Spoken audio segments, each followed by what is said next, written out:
Hello friends, welcome to money మంత్ర. నేను మీ రామకృష్ణ. మన viewers and subscribers అందరికి కూడా హ్యాపీ న్యూ ఇయర్.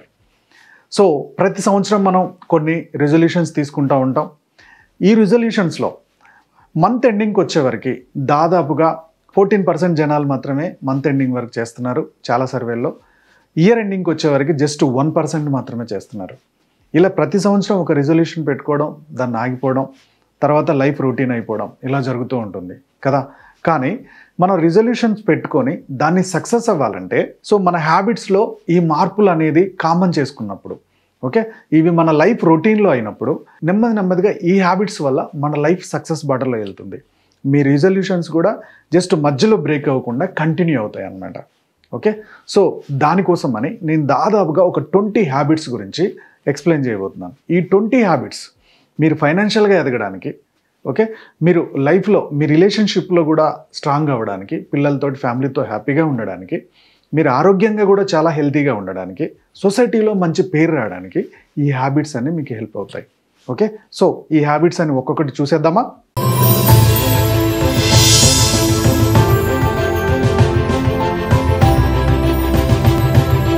ఈ రెజల్యూషన్స్లో short term and long term goals పెట్టుకోవాలి. మీ ఫైనాన్షియల్ ఇంప్రూవ్మెంట్ గురించి, మీ హెల్త్ గురించి, అలాగే మీ స్కిల్ ఇంప్రూవ్మెంట్ గురించి 3 గోల్స్ పెట్టుకోవాలి. 1 ఇయర్కి సరిపడా గోల్స్. సో ఇది లాంగ్ టర్మ్ అనుకుంటే ఇందులో 6 మంత్స్లో మీరు ఏ పొజిషన్లో ఉండాలనుకుంటున్నారు, ఎంత ఇంప్రూవ్ అవ్వాలనుకుంటున్నారు, 3 మంత్స్ ఏంటి, 1 మంత్కి ఏంటి, వీక్లీ ఏంటి, డైలీ ఏం చేయాలి, ఇది ఒక గోల్ రాసుకోవాలన్నమాట. ఈ గోల్ ఉన్నప్పుడే మనం ఏం చేయాలనేది మనం పేపర్ మీద రాస్తాం. పేపర్ మీద రాసినప్పుడు అది మన బ్రెయిన్లో ఫిక్స్ అవుతుంది. సో ఆటోమేటిక్గా ఈ డైలీ హ్యాబిట్స్ వీక్లీ ఒకసారి మానిటర్ చేసుకుంటాం, మంత్లీ ఒకసారి మానిటర్ చేసుకుంటాం. తర్వాత 3 మంత్స్కి ఎలా ఉంది, 6 మంత్స్కి ఎంత ఇంప్రూవ్మెంట్ ఉంది, 1 ఇయర్కి ఎంత ఇంప్రూవ్మెంట్ ఉంది అనేది క్లారిటీ తెచ్చుకోవడానికి స్కోప్ ఉంటుంది అన్నమాట. అందుకని first of all short term and long term goals ఇయర్కి సరిపడా రాసుకోవాలి. ఇది పాయింట్ 1. ఇక ఈ గోల్స్ అయిపోయిన తర్వాత మనం హ్యాబిట్స్లోకి షిఫ్ట్ అయిపోవాలి. ఓకే, సో హ్యాబిట్స్లో ఫస్ట్ వన్ వచ్చేసి daily exercise, minimum 20 minutes exercise ఉండేట్టు చూసుకోవాలి. ఏంటి ఉపయోగం ఎక్సర్సైజ్ వల్ల అంటే, సో మీకు అందరికీ ఒక ఫ్యాక్ట్ చెప్తాను. మన బ్రెయిన్ కనుక ఆక్సిజన్ అందకపోతే 5 మినిట్స్లో ఒక పర్సన్ చనిపోతాడు. అదే బ్రెయిన్కి వాటర్ అందకపోతే 2 డేస్ బతుకుతారంట. అదే బ్రెయిన్కి ఫుడ్ అందకపోతే దాదాపుగా 12 to 18 డేస్ వరకు బతికుండగలుగుతారంట. దీన్ని బట్టి మనకి ఏమర్థమైంది, మన బాడీకి ఆక్సిజన్ అందడం అనేది చాలా ఇంపార్టెంట్. ఓకే, సో మన బాడీకి ఆక్సిజన్ అనేది డైలీ మనం తీసుకునే ఆక్సిజన్ నుంచి చాలా తక్కువ పర్సంటేజ్ అందుద్ది. మీరు ఎప్పుడైతే వాకింగో, ఎక్సర్సైజో, జాగింగో ఏదో ఒకటి చేస్తూ ఉంటారో అప్పుడు ఆక్సిజన్ బ్రెయిన్కి ఎక్కువ అందుతుంది. ఆక్సిజన్ బ్రెయిన్కి ఎక్కువ అందినప్పుడు మీ బ్రెయిన్ యాక్టివ్గా ఉంటుంది. బ్రెయిన్ యాక్టివ్గా ఉన్నప్పుడు మీరు బాగా ఆలోచించగలుగుతారు, యాక్టివ్గా ఉంటారు డే అంతా. ఓకే, సో మీ బాడీ అంతా కూడా యాక్టివ్ అయిపోతుంది. ఎందుకంటే బాడీ అంతటికి కూడా నర్వ్ సిస్టమ్ అక్కడి నుంచే సిగ్నల్స్ వస్తాయి కాబట్టి. సో మీ బ్రెయిన్ మీ బాడీ అంతా యాక్టివ్గా ఉండడానికి చూస్తుంది. సో మీ పనులన్నీ బాగా చేసుకుంటారు. సో ఎవరైతే హెల్తీగా ఉంటారో వాళ్ళు అనుకున్న గోల్స్ రీచ్ అవ్వగలుగుతారు. సో మనం గోల్స్ అయితే పెట్టుకున్నాం, కానీ మీ హెల్త్ సరిగా ఉండట్లా. ఓకే, సో హెల్త్ సరిగా లేనప్పుడు ఏమవుతుంది, పొద్దాక హాస్పిటల్ చుట్టూ లేకపోతే ఆ టెన్షన్ చుట్టూ ఎక్కువ ఆలోచించడం అవుతూ ఉంటుంది కదా. ఎగ్జాంపుల్కి బీపీనో, షుగరో, ఫ్యాటో ఎక్కువైపోయింది. ఓకే, సో ఈ బీపీ, షుగర్ వల్ల, ఫ్యాట్ వల్ల, లేకపోతే థైరాయిడ్ ప్రాబ్లమ్స్ ఇలాంటివి రావడం వల్ల ఆ టాబ్లెట్స్ వేసుకోవాలి, దానివల్ల వచ్చే సైడ్ ఎఫెక్ట్స్, ఇవన్నీ ఎక్కువ ఆలోచిస్తూ పని తగ్గిపోతూ ఉంటుంది. మీరు అనుకున్న గోల్స్ రీచ్ అవ్వడం తగ్గిపోతూ ఉంటుంది. అది డైలీ మీరు ఎక్సర్సైజ్ ఉంటే మీ బాడీ అంతా ఫిట్గా ఉంటుంది, మీ బ్రెయిన్ కూడా చాలా యాక్టివ్గా ఉంటుంది. సో డే అంతా పనులు బాగా చేసుకోగలుగుతారు. దీనివల్ల మీరు అనుకున్న గోల్స్ రీచ్ అవ్వడానికి స్కోప్ ఉంటుంది. అందుకని ఫస్ట్ కంపల్సరీ ఎక్సర్సైజ్ చేయడానికి ప్లాన్ చేసుకోవాలి. నెక్స్ట్ హ్యాబిట్ వచ్చేసి eat a healthy diet. So daily మనం వర్క్ ప్రెషర్లో పడి ఏం ఫుడ్ తీసుకుంటున్నామో కూడా తెలియట్లేదు. ఎంత ఎక్కువ ఫుడ్ తిన్నాం అనేది కాదు, తినే కొంచెమైనా ఎంత హెల్తీగా తింటున్నాం అనేది ఇంపార్టెంట్. సో ఫుడ్లో ఎక్కువగా చాలామంది కార్బోహైడ్రేట్సే తీసుకుంటున్నారు. సో కాలం మారుతుంది, వాతావరణం మారుతుంది, ఈ ఫుడ్ స్టైల్ కూడా మారుతూ వచ్చింది, రొటీన్ ఫుడ్ అయిపోతుంది. సో ఎక్కువగా విటమిన్స్, మినరల్స్, ప్రోటీన్ ఎక్కువగా ఉండే ఫుడ్ తీసుకోవడానికి ట్రై చేయండి. ఎక్కువగా వెజిటేబుల్స్, లీఫీ వెజిటేబుల్స్, అలాగే ప్రోటీన్ ఎక్కువగా తీసుకోవడానికి ట్రై చేస్తే ఈ హెల్తీ డైట్ వల్ల కూడా మన శరీరం చాలా ఫిట్గా ఉంటుంది. ఓకే, హెల్త్ ఇష్యూస్ తక్కువగా ఉంటాయి. ఇలాంటప్పుడు మీ గోల్స్ రీచ్ అవ్వడానికి, మీరు ఇంప్రూవ్ అవ్వడానికి స్కోప్ ఎక్కువగా ఉంటుంది. Set boundaries with technology and social media. Social media and టెక్నాలజీని మన లైఫ్లో కొన్ని బౌండరీస్ ఏర్పాటు చేసుకోవాలి. ఎందుకంటే టెక్నాలజీ లేకపోతే పనులన్నీ ఆగిపోతాయి. ఎగ్జాంపుల్కి మన దగ్గర ఒక ఫోన్ ఉంది. ఈ ఫోన్ అనేది లేకుండా ఉంటే మనం ఏదైనా ఇన్ఫర్మేషన్ ఇవ్వాలంటే ఒక లెటర్ రాయాలి, లేదా ఒక పర్సన్ వెళ్ళి చెప్పి రావాలి. ఇప్పుడు వస్తున్న టెక్నాలజీని మనం వాడుకుంటూ మన లైఫ్ ఇంకా స్పీడ్గా వెళ్ళడానికి చాలా హెల్ప్ అవుతుంది. కానీ ఈ టెక్నాలజీని ఎంతవరకు వాడాలనే క్లారిటీ లేనప్పుడు మనం మన టైం కూడా వేస్ట్ చేసుకుంటున్నాం. ఎగ్జాంపుల్కి చూద్దాం, సోషల్ మీడియాలో మనం ఇన్ఫర్మేషన్ తీసుకోవడం ఎంత ఉందో అలాగే టైం వేస్ట్ చేసుకోవడం కూడా అంత ఉంది. ఎగ్జాంపుల్కి మీరు రీల్స్ చూడడం స్టార్ట్ చేస్తే కొంతమంది 1 hour, 2 hours, 3 hours కూడా చూసుకుంటూ వెళ్ళిపోతూ ఉంటారు. అది ఎక్కడ ఆగదు. సో దీనివల్ల ఏమవుతుంది, ఓకే, సో ఇంకొంతమంది అయితే మన ఫోన్ని బెడ్రూమ్లో తీసుకెళ్ళిపోతున్నారు, బాత్రూంలో కూడా తీసుకెళ్ళిపోతున్నారు, అక్కడ టైం వేస్ట్ చేసుకుంటూ పోతున్నారు. సో పడుకునే ముందు ఫోన్ ఆపేస్తాము, అప్పుడు ప్రశాంతంగా నిద్రపోతాం. అలా కాకుండా మీరు కంటిన్యూగా పడుకోవడానికి ముందు ఫోన్ చూస్తూ ఉంటే ఆ రేడియేషన్, ఆ ఫోకస్ వల్ల, ఆ లైటింగ్ వల్ల మీకు నిద్ర సరిగ్గా రాదు. ఓకే, తర్వాత నిద్ర సరిగ్గా రాదు. సో నిద్ర రానప్పుడు ఆటోమేటిక్గా మీ హెల్త్ డిస్టర్బ్ అవుతూ ఉంటుంది. కాబట్టి టెక్నాలజీని ఎంతవరకు వాడాలి, ఎక్కడి వరకు వాడాలి అనేది బౌండరీస్ పెట్టుకుంటే మంచిది. ఈ హ్యాబిట్ కూడా అలవాటు చేసుకోవడానికి ట్రై చేద్దాం. నెక్స్ట్ హ్యాబిట్ వచ్చేసి మెడిటేషన్. న్యూరో సైన్స్ రీసెర్చ్ ప్రకారం మెడిటేషన్ చేయడం వల్ల మన బ్రెయిన్లో ఏదైతే మెయిన్ పార్ట్ ఉందో ఆ పార్ట్ చాలా యాక్టివ్గా ఉంటుంది. ఓకే, దీనివల్ల ఏమవుతుందంటే మన ఆలోచనలన్నీ కంట్రోల్లోకి వస్తాయి. ఓకే, సో ఎవరైనా ఒక విషయం చేస్తున్నప్పుడు ఇంకొకటి ఆలోచిస్తూ ఉంటారు, అది చేస్తున్నప్పుడు ఇంకొక ఆలోచనలు వస్తాయి. అంటే మన మనసు కంట్రోల్లో ఉండదు, మన ఆలోచనలు కంట్రోల్లో ఉండవు. ఈ మెడిటేషన్ వల్ల ఒకే దగ్గర ఫోకస్డ్గా పనిచేయడానికి స్కోప్ ఉంటుంది. అటు ఇటు మనసు డైవర్ట్ అవ్వకుండా, ఆలోచనలు డైవర్ట్ అవ్వకుండా కాపాడడానికి ఈ మెడిటేషన్ చాలా హెల్ప్ అవుతుందని రీసెర్చ్లు చెప్తున్నాయి. కాబట్టి డైలీ ఒక 5 to 10 minutes అయినా సరే మెడిటేషన్కి టైం కేటాయించండి. నెక్స్ట్ స్టెప్ వచ్చేసి మార్నింగ్ రొటీన్ క్రియేట్ చేసుకోవాలి యాక్టివ్గా ఉండడానికి. సో మార్నింగ్ రొటీన్, ఒక 1 hour రొటీన్ అనేది డైలీ హ్యాబిట్ అవ్వాలి. ఓకే, సో ఈ 1 hourని 3 partsగా చేయండి. ఫస్ట్ 20 minutes వచ్చేసి ఎక్సర్సైజ్, నెక్స్ట్ 20 minutes వచ్చేసి మెడిటేషన్ పెట్టుకోండి, ఎందుకంటే మనం ప్రశాంతంగా ఉండడానికి అది హెల్ప్ అవుతుంది. థర్డ్ 20 minutes వచ్చేసి ఏదన్నా పాజిటివ్ ఆడియో వినడానికి, వీడియో వినడానికి, లేకపోతే ఒక 20 minutes ఒక బుక్, పాజిటివ్ బుక్ చదవడానికి, మన లైఫ్ గ్రోత్కి సంబంధించిన బుక్ చదవడానికి పెట్టుకోండి. సో ఈ ప్రాసెస్ను ఇప్పటిదాకా లైఫ్లో సక్సెస్ అయిన చాలా పెద్ద సక్సెస్ లీడర్స్ అంతా ఫాలో అవుతూ ఉంటారు. ఈ రొటీన్ అలవాటు అవడం వల్ల నెమ్మదిగా దీనివల్ల అద్భుతమైన రిజల్ట్ చూడగలుగుతారు. సో నెక్స్ట్ హ్యాబిట్ వచ్చేసి బుక్ రీడింగ్. నేను చాలాసార్లు కూడా చెప్పాను, జూకర్బర్గ్ వారానికి ఒక బుక్ చదువుతారంట, బిల్ గేట్స్ వారానికి 2 books చదువుతారంట. సో ఇలా సక్సెస్ఫుల్ పర్సనాలిటీస్ అంతా కూడా బుక్స్ చదివే హ్యాబిట్ వల్లనే వాళ్ళ మైండ్ సెట్ని సెట్ చేసుకుంటూ, లైఫ్ గోల్స్ని సెట్ చేసుకుంటూ వెళ్ళిపోతున్నారు. సో బుక్స్ అనేది అంత ఇంపార్టెంట్. కాబట్టి మీ లైఫ్లో ఒక్క బుక్, రోజుకు 1 page లేదా 2 pages అయినా చదివే హ్యాబిట్ అనేది కంపల్సరీ చేసుకోండి. దీనివల్ల చాలా మంచి రిజల్ట్ చూడగలుగుతారు. మనందరికి కూడా ఎలా ఉంటుంది బుక్స్ చదవడం అంటే, చిన్నప్పటి నుంచి స్కూల్ వరకు చదివినాం, కాలేజీలో చదివినాం, ఎగ్జామ్స్ అయిపోయినాయి, అంతే చదవడం అంటే.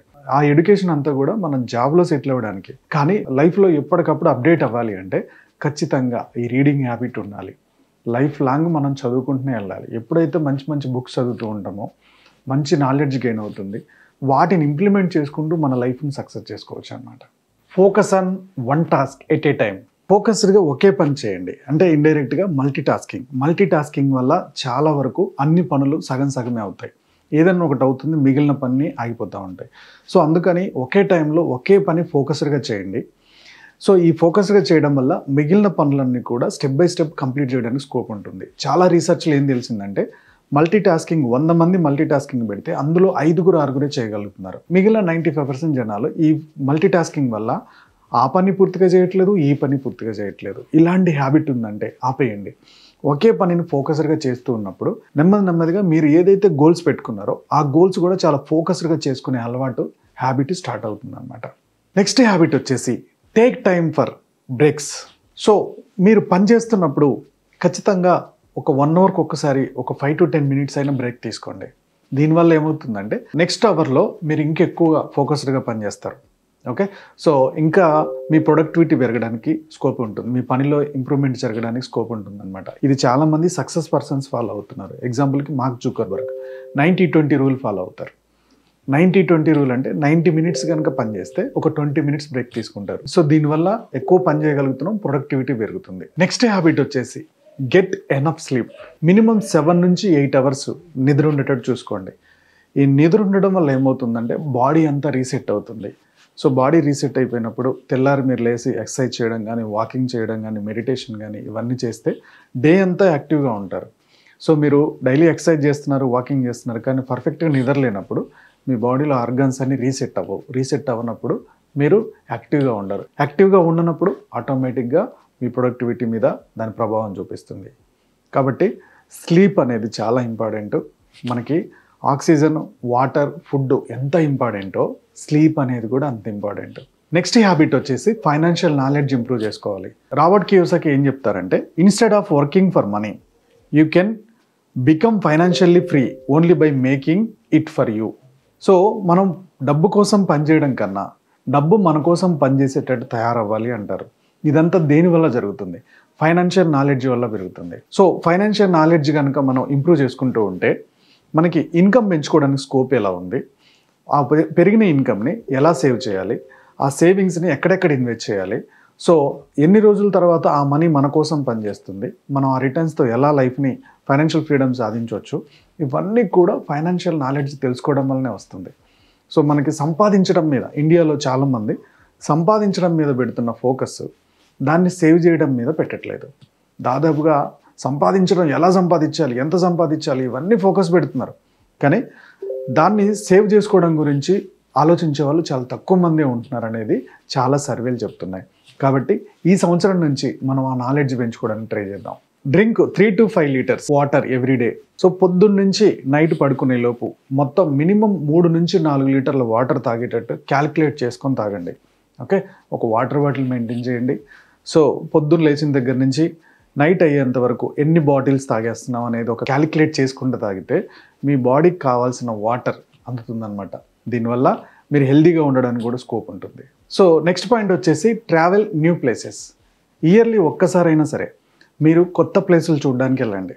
దీనివల్ల ఏమవుతుందంటే అక్కడ కల్చర్ ఎలా ఉంది, అక్కడ జనాలు ఎలా ఉన్నారు, వాళ్ళ పర్సనాలిటీ ఎలా ఉంది, వీళ్ళ ఆలోచనలు ఎలా ఉన్నాయి, ఇవన్నీ నెమ్మదిగా మీకు తెలుస్తూ ఉంటాయి.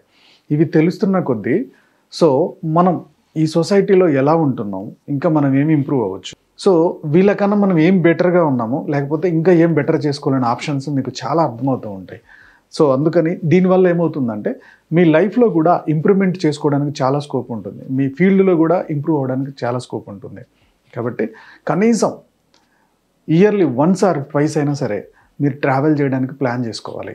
నెక్స్ట్ హ్యాబిట్ వచ్చేసి surround your self with positive people. So మీరు ఎప్పుడైతే పాజిటివ్ జనాలు చుట్టూ ఉంటారో, మీ చుట్టూ పాజిటివ్ వాతావరణం ఉండేట్టు చూసుకుంటారో, అది సోషల్ మీడియాలో అవ్వచ్చు, మీ చుట్టూ ఉండే ఫ్రెండ్స్ అవ్వండి, దీనివల్ల ఏమవుతుందంటే వాళ్ళు కూడా వాళ్ళ గోల్స్ రీచ్ అవ్వడానికి, వాల్యూస్ పెంచుకోవడానికి ట్రై చేస్తూ ఉంటారు. ఇలాంటి వాళ్ళతో ఉన్నప్పుడు మీరు కూడా మీ గోల్స్ రీచ్ అవ్వడానికి, మీ వాల్యూస్ పెంచుకోవడానికి స్కోప్ ఉంటుంది. అలా కాకుండా మనం ఏదైనా ఒక పని చేస్తుంటే దాన్ని మనతో అవ్వదలేని వెనక్కి లాగేసే వాళ్ళు ఉంటున్న కొద్దీ సో మళ్ళీ లాస్ట్ ఇయర్ ఎలా జరిగిందో సేమ్ ఇప్పుడు కూడా అలాగే జరుగుతుంది. ఇలా కాకుండా కొంచెం పాజిటివ్ వీడియోస్ వినడం, చుట్టూ కూడా చాలా పాజిటివ్గా మాట్లాడే వాళ్ళతో ఉన్నప్పుడు మంచి రిజల్ట్ చూడడానికి స్కోప్ ఉంటుంది. ఈ హ్యాబిట్ అలవాటు చేసుకోండి. నెక్స్ట్ హ్యాబిట్ వచ్చేసి spend time with family. So పొద్దున్న లేస్తే అందరం హరీబరీగా అయిపోతున్నాం, రెడీ అయిపోతున్నాం, మీరు జాబ్కి వెళ్ళిపోతారు, మీ వైఫ్ జాబ్కి వెళ్ళిపోతుంది, పిల్లలు వాళ్ళ స్కూల్కి వెళ్ళిపోతున్నారు. సో ఇలా ఎవరి దారిలో వాళ్ళు వెళ్ళిపోతున్నాం. వచ్చిన తర్వాత మన మధ్యలో కమ్యూనికేషన్ కూడా ఉండట్లేదు. ఇలాంటప్పుడు రిలేషన్స్ చాలా వీక్ అయిపోతున్నాయి, స్ట్రాంగ్గా ఉండలేకపోతున్నాం. ఓకే, సో అందుకని కనీసం డిన్నర్ అయినా సరే అందరు కలిసి డిన్నర్ చేసేటట్టు లేదా వాళ్ళతో కూర్చొని మాట్లాడేటట్టు ఒక టైం తీయాలి. ఎప్పుడైతే ఫ్యామిలీతో ఈ టైం తీస్తూ ఉంటామో మన రిలేషన్స్ కూడా స్ట్రాంగ్ అవుతూ ఉంటాయి. సో పేరెంట్స్ ఇద్దరు చాలా ప్రశాంతంగా ఉంటున్నప్పుడు పిల్లలు కూడా మంచి వాతావరణంలో పెరుగుతారు, వాళ్ళకు కూడా కొన్ని వాల్యూస్ తయారవుతాయి. సో బయట ఎంత డిస్ట్రాక్షన్ ఉంది, ఓకే, సో ఆ డిస్ట్రాక్షన్ ఇది తప్పు ఇది రైట్ అని మనం ఆ డిస్ట్రాక్షన్స్ ఆపాలంటే ఫ్యామిలీతో కొంచెం టైం కేటాయించాలి. డబ్బు సంపాదిస్తున్నాం సరే, బట్ వైఫ్ ఎంత డిస్టర్బ్ అవుతుంది, వైఫ్ ఏం లోన్లీగా ఫీల్ అవుతుంది, పిల్లలు ఎలా తయారవుతున్నారని మనం అబ్జర్వ్ చేయనప్పుడు మీ డబ్బు వీటన్నిటిని తీసుకురాదు. మీరు ఎన్ని కోట్లున్నా, మనం ఎన్ని కోట్లు సంపాదిస్తున్నా మన డబ్బు వీటన్నిటిని తీసుకురాదు. ఇది తీసుకురావాలంటే ఖచ్చితంగా మనం వాళ్ళతో కొద్దిసేపు ఉండాల్సిందే. కాబట్టి దీనికి కూడా ప్లాన్ చేయండి. నెక్స్ట్ హ్యాబిట్ వచ్చేసి వీక్లీ వన్స్ అయినా సరే కొద్దిగా నేచర్లో టైం స్పెండ్ చేయండి. ఓకే, మీ దగ్గర ఏదైనా పార్క్ ఉందా, ఇంకొంచెం దూరంలో ఎక్కడన్నా ఒక ఫారెస్ట్ ఉందా, లేకపోతే ఒక ప్రశాంతంగా ఉండే ప్లేస్ ఉందా, వెళ్ళండి, అక్కడ కూర్చోండి. దాదాపుగా ఒక హాఫ్ అన్ అవర్ 1 అవర్ ఆ నేచర్ని ఎంజాయ్ చేయండి. దీనివల్ల ఏమవుతుందంటే మీకు ఇప్పటిదాకా ఉన్న స్ట్రెస్ అంతా రిలీఫ్ అయిపోతూ ఉంటుంది. ఓకే, నెక్స్ట్ మళ్ళీ ఆఫీస్కి వచ్చిన తర్వాత మీరు ఎంత యాక్టివ్గా పనిచేయాలి, ఓకే, సో ఎంత ప్రశాంతంగా పనిచేయాలి, సో ఫ్యామిలీ తోటి ఎంత ప్రశాంతంగా ఉండాలి, టీమ్ తోటి ఎలా ఉండాలి, ఇవన్నీ కూడా మీకు మళ్ళీ ఈ రొటీన్ లైఫ్లో నుంచి రిఫ్రెష్ అయిపోయి మళ్ళీ నార్మల్ లైఫ్లోకి రావడానికి ఛాన్స్ ఉంటుంది. ఇలా కాకుండా ఇదే స్ట్రెస్ కంటిన్యూ చేస్తూ ఉంటే మీ ప్రొడక్టివిటీ తగ్గుతుంది, మీ రిలేషన్స్లో కూడా ఇబ్బంది అవుతుంది. Begin with the end in mind. End రిజల్ట్ని దృష్టిలో పెట్టుకొని మీ గోల్స్ రీచ్ అవ్వండి. సో మనం ఎక్కడికి రీచ్ అవ్వాలనుకుంటున్నాము ఇది దృష్టిలో పెట్టుకోండి. సో ఇలా మీరు జర్నీ స్టార్ట్ చేయండి. సో ఏ పని స్టార్ట్ చేసినా ఎండ్ అనేది గుర్తుపెట్టుకోండి, ఇది ఎండ్ రిజల్ట్, ఈ రిజల్ట్ రావాలి అని. ఎప్పుడైతే అలా చేస్తూ ఉంటారో మీరు వర్క్ని ఫాస్ట్గా చేయగలుగుతారు. ఎండ్ రిజల్ట్ అనేది ఒక టార్గెట్, ఒక టైం వరకు అని లేకపోతే అది సాగదీస్తూ ఉంటారు. సాగదీస్తున్నప్పుడు రిజల్ట్ స్లో అయిపోతుంది. నెమ్మదిగా మనకు ఆ పని చేయాలంటే బోర్ అవుతుంది. సో ఎండ్ రిజల్ట్ ఇది. ఓకే, నేను ఇంత ఎక్సర్సైజ్ చేయాలి, నేను ఇంత వెయిట్ తగ్గాలి, లేకపోతే నేను ఇంత సెల్ఫ్ ఇంప్రూవ్మెంట్, కమ్యూనికేషన్ స్కిల్స్ ఇంత పెరగాలి, ఈ లోపు పెరగాలి. సో ఇంత గోల్ పెట్టుకొని ఆ గోల్కి తగ్గట్టు మీరు పనిచేస్తున్నప్పుడు రిజల్ట్ కనబడుతూ ఉంటుంది. నెక్స్ట్ హ్యాబిట్ వచ్చేసి ఈ సంవత్సరం నుంచి అయినా సైడ్ బిజినెస్ ఒకటి స్టార్ట్ చేయండి. ఎగ్జాంపుల్కి మనం ఇంటెల్ చూస్తున్నాం. ఇంటెల్ బిజినెస్ని స్టార్ట్ చేసిన వ్యక్తి స్టార్టింగ్లో కాలేజ్ అయిపోయిన తర్వాత పార్ట్ టైంలో ఇది చేసేవాడు. దీంట్లో వస్తున్న ప్రాఫిట్ చూసిన తర్వాత నెమ్మదిగా అతను ఫుల్ టైంకి వచ్చాడు. ఓకే, సేమ్ అలానే సో మీరు హెల్తీగా ఉన్నప్పుడే, మీరు బాగా సంపాదిస్తున్నప్పుడే సెకండ్ ఇన్కమ్ సోర్సెస్ గురించి ఆలోచించండి, అదొకటి స్టార్ట్ చేయండి. దీనివల్ల ఫ్యూచర్లో ఎలాంటి స్ట్రగుల్స్ వచ్చినా, ఫైనాన్షియల్ స్ట్రగుల్స్, మీరు వాటిని ఫేస్ చేయగలుగుతారు. నెక్స్ట్ పాయింట్ వచ్చేసి don't be afraid to ask for help. మీరు హెల్ప్ అడగడానికి ఎప్పుడు కూడా మొహమాట పడద్దు. ఎగ్జాంపుల్కి మీరు ఒక విషయంలో స్ట్రగుల్ అవుతున్నారు, దీని గురించి మీరు ఎవరెవరినైతే అడిగితే వర్కౌట్ అవుతుంది, ఎవరిని అడిగితే దీనికి మంచి రిజల్ట్ వస్తుంది అనేది వాళ్ళ అభిప్రాయం తీసుకోవాలి. ఇంట్లో పెద్దవాళ్ళని కానీ, ఓకే, ఫ్రెండ్స్లో కొంచెం మెచ్యూరిటీ ఉన్న ఫ్రెండ్ని కానీ, ఇలా కొంచెం ఆఫీస్లో కూడా కొద్దిగా మెచ్యూరిటీ ఉండే కొలీగ్ని కానీ, వీళ్ళని హెల్ప్ అడిగినప్పుడు ఏమవుతుందంటే వాళ్ళ యాంగిల్లో కూడా దానికి కొన్ని ఆన్సర్స్ చెప్తారు. దీనివల్ల మీరు ఒక పాయింట్ తెలుసుకోవడానికి, ఆ ఫీల్డ్లో గ్రో అవ్వడానికి చాలా హెల్ప్ అవుతుంది. మీరు హెల్ప్ అడగడానికి ఎప్పుడైతే మొహమాట పడతారో మీ లైఫ్లో గ్రోత్కి మీరు బ్రేక్ వేసుకున్నట్టే. ఓకే, ఎవరైతే హెల్ప్ అడగడానికి ముందుకు వస్తూ ఉంటారో, ఇన్ఫర్మేషన్ తెలుసుకోవడానికి, ఆ ఫీల్డ్కి సంబంధించి లైఫ్లో పెద్దవాళ్ళు ఉంటారు, వాళ్ళని ఎందుకు హెల్ప్ అడుగుతాం, వాళ్ళని ఎందుకు సజెషన్ అడుగుతాం? ఈ సజెషన్ అడగడం వల్ల వాళ్ళ యాంగిల్స్లో కొన్ని రిజల్ట్స్ చూస్తాం, మనం వాళ్ళ యాంగిల్స్లో కొన్ని ఐడియాస్ వింటాం. ఈ ఐడియాస్ ఇంప్లిమెంట్ చేయగలిగితే ఓకే, సో మన లైఫ్లో పాజిటివ్ రిజల్ట్ చూడడానికి స్కోప్ ఉంటుంది. అలానే హెల్ప్ అడగడానికి లేదా సజెషన్స్ అడగడానికి ఎప్పుడూ మొహమాట పడద్దు. ఈ హ్యాబిట్ అలవాటు చేసుకోండి. లాస్ట్ హ్యాబిట్ వచ్చేసి మీ జర్నీని హ్యాపీగా ఎంజాయ్ చేయండి. ఓకే, సో ఇప్పుడున్న ప్రతి సిచ్యువేషన్లో మంచి జరుగుతుంది, చెడు జరుగుతుంది ఎవ్రీడే. ఓకే, ఈ మంచిని గుర్తు చేసుకొని ఎంజాయ్ చేయండి. ఓకే, ఇప్పుడు మీరు చేస్తున్న జర్నీ అంతా ఎక్సర్సైజ్ చేయడం కొద్దిగా ఇబ్బందిగా ఉంటుంది, కానీ ఎంజాయ్ చేయండి. మెడిటేషన్ చేయడం కొంతమందికి నచ్చదు, ఎంజాయ్ చేయండి. ఓకే, జంక్ ఫుడ్ తినడం చాలామందికి ఇష్టం, దాన్ని ఆపేయాలి, బట్ ఇబ్బంది అవుతూ ఉంటుంది, అయినా సరే ఈ మంచిని ఎంజాయ్ చేయండి. సో ప్రతి క్షణం ఇప్పుడు మీరు చేస్తున్న పనిని ఎంజాయ్ చేస్తూ పోండి. ఎప్పుడైతే ఇవన్నీ చేస్తూ ఉంటారో, మీ జర్నీని ఎంజాయ్ చేస్తూ ఉంటారో, లైఫ్లో చాలా హ్యాపీగా ఉంటారు. ఓకే, సో ఈ హ్యాపీ అనేది ఈ గోల్స్ రీచ్ అయిపోతే ఇంకోటి, ఆ గోల్స్ రీచ్ అయితే ఇంకోటి, ఇవన్నీ నెమ్మదిగా గోల్స్ ఇంకా పెంచుకోవడానికి స్కోప్ ఉంటుంది. లైఫ్ని ఎంజాయ్ చేయకుండా, జస్ట్ చేస్తున్న పనిని ఎంజాయ్ లేకుండా, ఇంట్రెస్ట్ లేకుండా చేస్తున్నప్పుడు మీరు కొన్ని రోజుల్లోనే దాన్ని బ్రేక్ చేస్తారు. ఆటోమేటిక్గా మళ్ళీ పాత రిజల్టే కనబడుతుంది. ఓకే ఫ్రెండ్స్, కొత్త సంవత్సరంలో మనం ఫాలో అవ్వాల్సిన ఒక 20 హ్యాబిట్స్ గురించి నేను ఎక్స్ప్లెయిన్ చేశాను. ఈ హ్యాబిట్స్లో ఏ హ్యాబిట్ మీకు చాలా ఇంపార్టెంట్, ఏది చేద్దాం అనుకుంటున్నారో కామెంట్లో పోస్ట్ చేయండి. ఓకే, సో ఈ వీడియో కనుక నచ్చినట్టయితే లైక్ చేయండి, కామెంట్ చేయండి, షేర్ చేయండి. మన ఛానల్కి ఫస్ట్ టైం కనుక వచ్చి ఉంటే సబ్స్క్రైబ్ చేయడం మర్చిపోకండి. మా యూట్యూబ్ ఛానల్ చూస్తున్న మా వ్యూవర్స్, మా సబ్స్క్రైబర్స్ లైఫ్లో ఎప్పుడు కూడా గొప్పగా స్థిరపడాలని కోరుకోవడంలో మా మనీ మంత్రం ముందుంటుంది. Go self made.